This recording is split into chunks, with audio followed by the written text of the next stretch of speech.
Doa apapun yang kamu gunakan, semua itu akan sia-sia karena ilmumu tak setanding denganku. Hai semua, apa kabar? Gimana kabarnya? Di kesempatan kali ini saya akan kembali menceritakan cerita-cerita horor. Cerita ini dialami oleh diri saya dan rekan saya, Hendrik. Pada video sebelumnya, saya sudah menceritakan pengalaman di Antaboga bersama Mas Hendrik.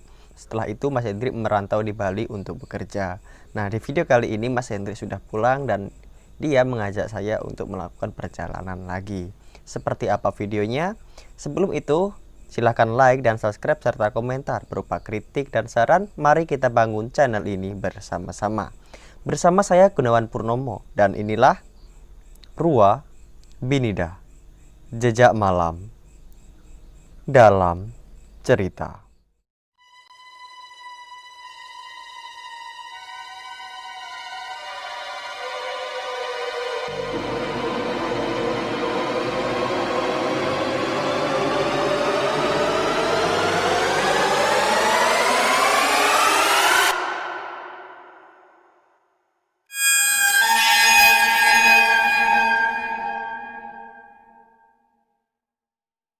Malam itu hujan rintik-rintik.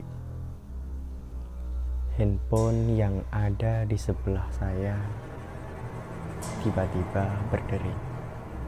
Di situ tertulis, Mas Hendrik sedang menelpon. Buru-buru saya angkat telepon itu. Kemungkinan penting. Sebelum saya bicara, dia langsung nyerocos terlebih dahulu.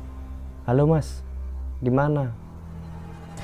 Udah pulang aku nih, di Banyuwangi sekarang di rumah. Lu pulang gak bilang-bilang sih?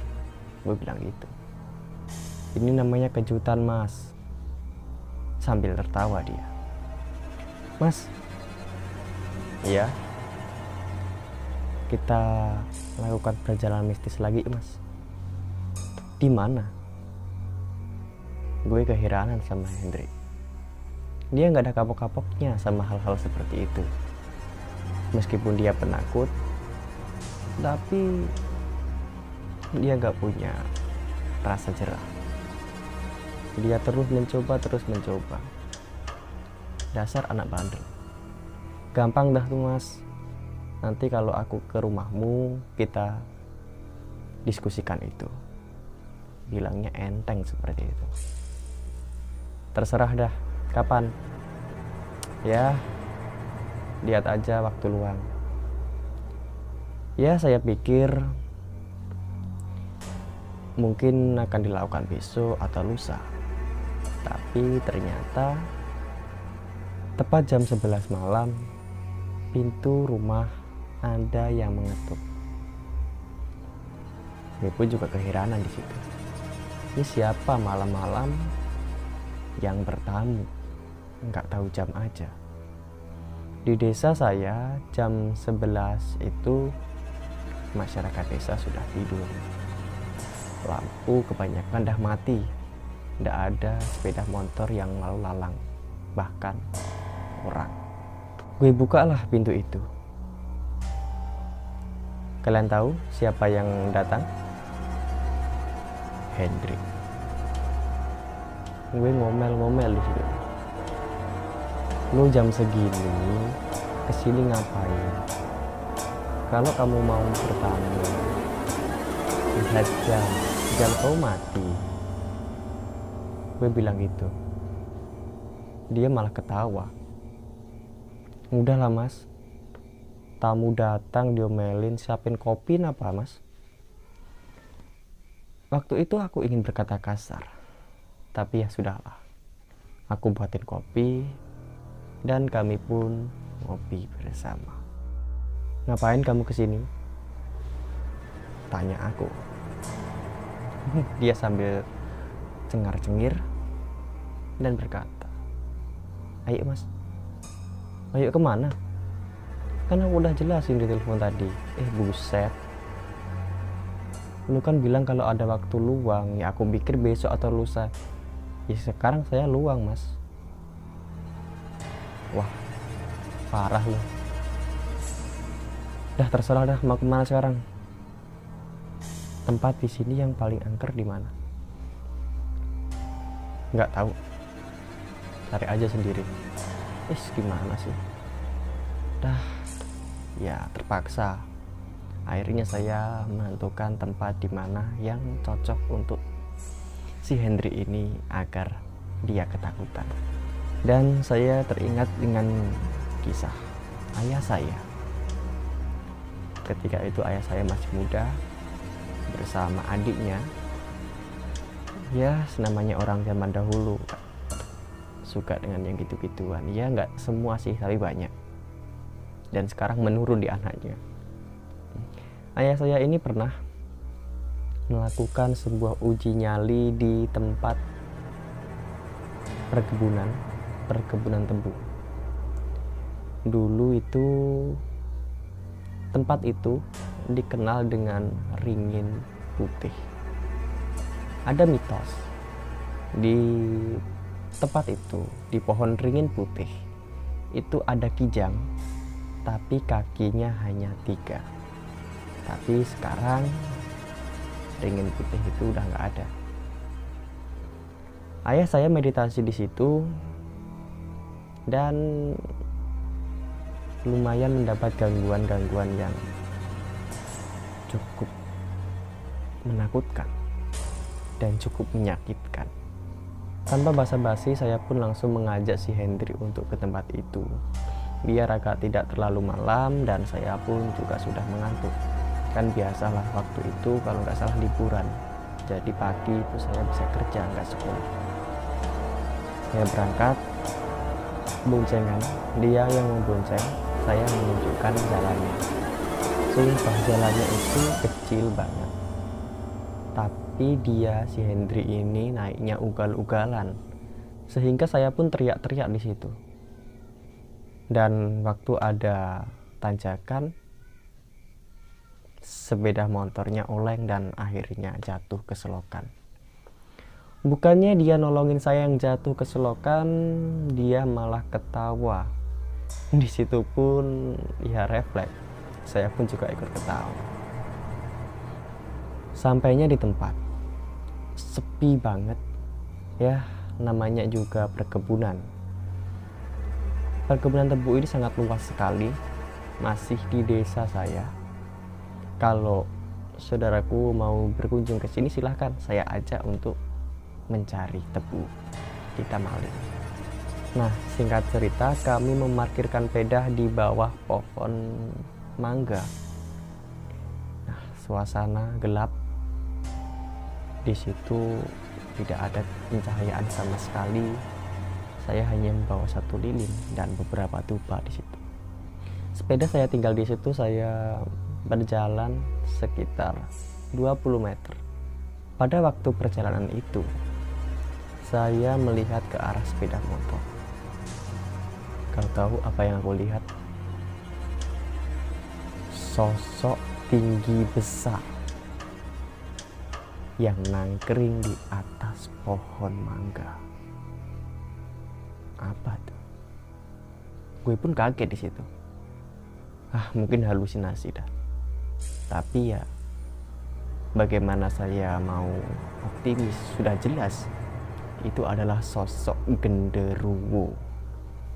Setelah itu, saya berusaha untuk memalingkan pandangan saya agar tidak tertuju pada makhluk itu.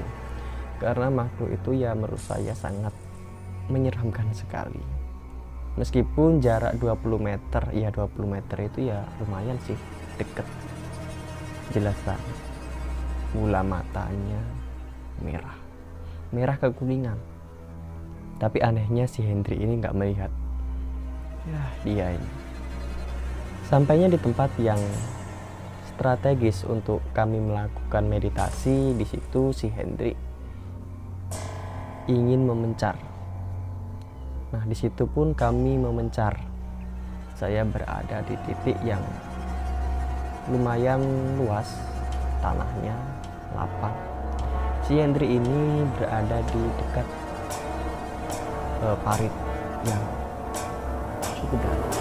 Lama saya meditasi, yakin Ya udah, gue turutin kemauan dia. Gue meditasi dengan doa yang sudah saya dapatkan dan doa yang saya yakini. Saya pun berdoa. Nah, lalu saya meditasi di situ tidak membutuhkan waktu lama. Di balik batang tebu terdapat sosok. Itu posisi saya lagi memejamkan mata. Ya karena niatnya meditasi itu untuk melihat makhluk seperti itu, maka ya dilihatkan. Saya coba melihat tempat itu dan pandangan saya fokus pada di balik batang tebu ini. Dan itu tadi sosok putih. Di situ sempat kaget gue. Ya karena tiba-tiba nongol dan jelas banget, jaraknya nggak jauh, 10 meteran. Tiba-tiba angin bertiup kencang dari arah timur menuju barat. Bisa dibayangkan seperti apa angin yang menerjang batang tebu. Berisik banget dan itu membuat saya sedikit panik sih.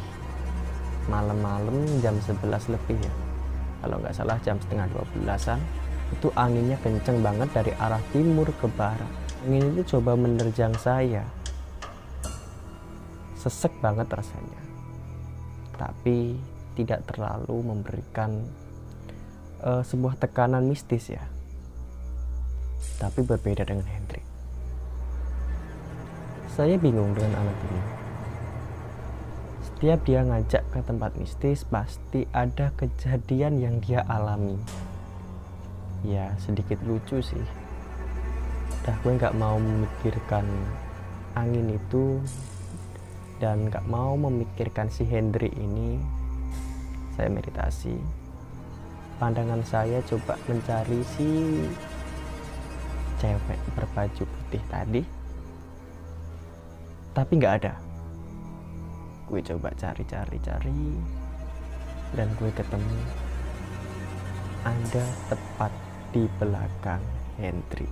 Gue bodo amat, di situ saya hanya berdoa dan mohon agar si Kunti ini cepat menyingkir. Tetapi tidak terlalu lama. Tiba-tiba si Hendrik menggeram. Nah, konsentrasi saya di situ pecah dan akhirnya saya tutup meditasi saya dan saya langsung menuju Hendrik. Waktu itu Hendrik sudah berguling-guling. Ya, dia kerasukan. Gue coba ngajak bicara dia, tetapi si sosok ini nggak mau bicara sama sekali. Nah, apa boleh buat, saya hanya bisa berdoa semampu saya dan benar-benar meminta. Di situ sebenarnya gue panik. Ini kalau nggak bisa keluar bagaimana? Gue juga kasihan sama badan yang Hendrik miliki. Dia terus berguling-guling, lalu terperosok ke parit. Di situ gue kaget. Hampir saja si Hendrik ini tertusuk batang kayu. Sekitar sejengkalan lah antara dia tengkurap di situ dan batang kayu. Batang kayu itu sangat runcing. Dan seketika itu Hendrik sadar. Gue tanya ke dia, lu ngapain? Dia kayak orang linglung. Dia noleh kiri, noleh kanan. Dia bilang, aku tadi ngapain ya? Aduh, bodo amat dah. Ayo kita pulang. Pulang, Hen. Sudah terlalu lama kita di sini. Dan akhirnya si Hendrik ini nurut. Waktu perjalanan menuju sepeda motor yang jaraknya nggak terlalu jauh sih. Si Hendrik ini bercerita, tapi saya melihat sosok cewek. Bodo amat, gue saut gitu. Sesampainya di tempat parkir, sosok yang saya lihat, yang tinggi besar warna hitam tadi, nggak ada. Gue buru-buru dah. Kali ini saya yang bawa sepeda motor. Gue mau siap-siap dan udah siap semua, tinggal pulang. Tapi tiba-tiba Hendrik teriak. Gue kaget banget. teriaknya kenceng banget dan agak berat.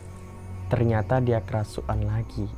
Dan waktu kerasukan itu dia berkata dengan nada yang begitu berat. Kalian sudah lancang di sini. Karena kelancangan kalian, anak ini aku bawa. Sosok ini ternyata mengincar si Hendrik. Sosok ini tidak mengizinkan si Hendrik pulang.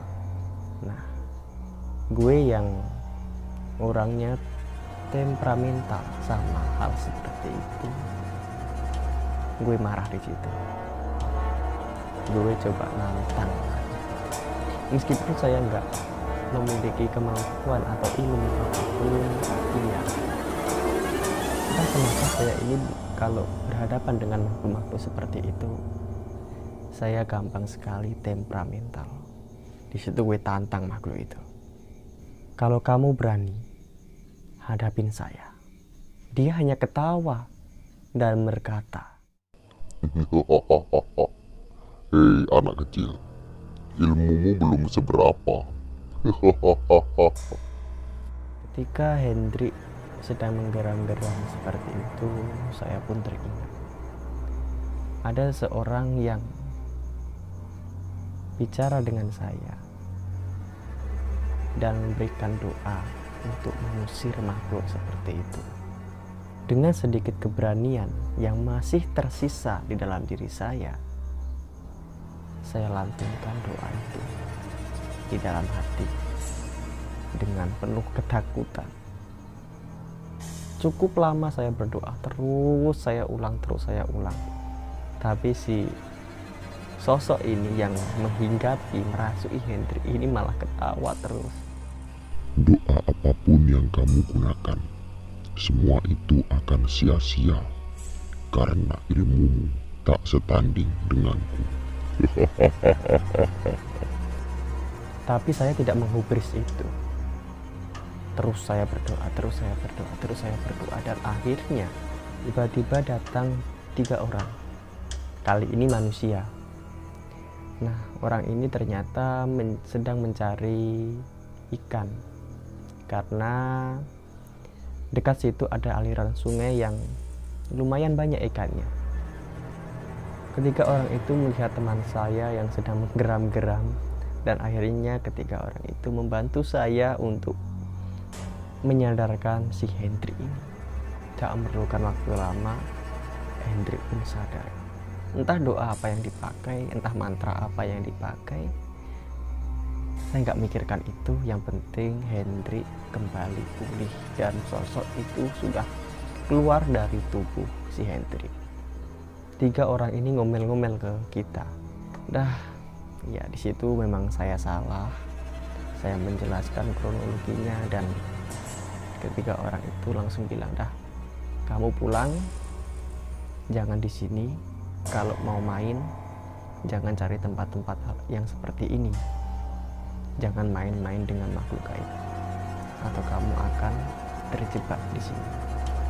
Dia juga tanya, kamu orang mana?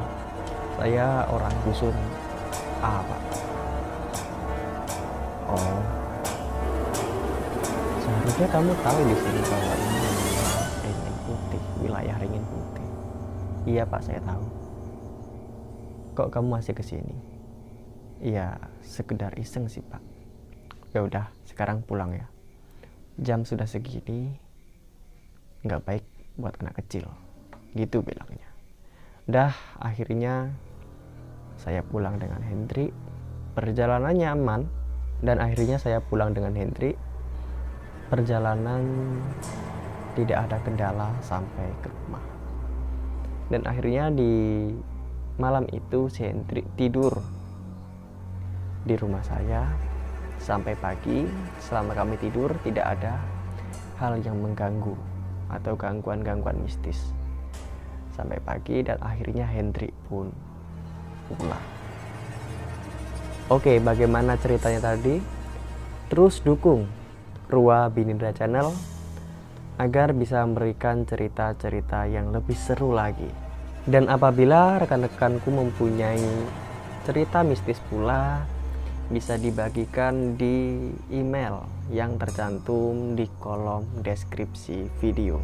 Dan inilah Rua Pinida, jejak malam dalam cerita.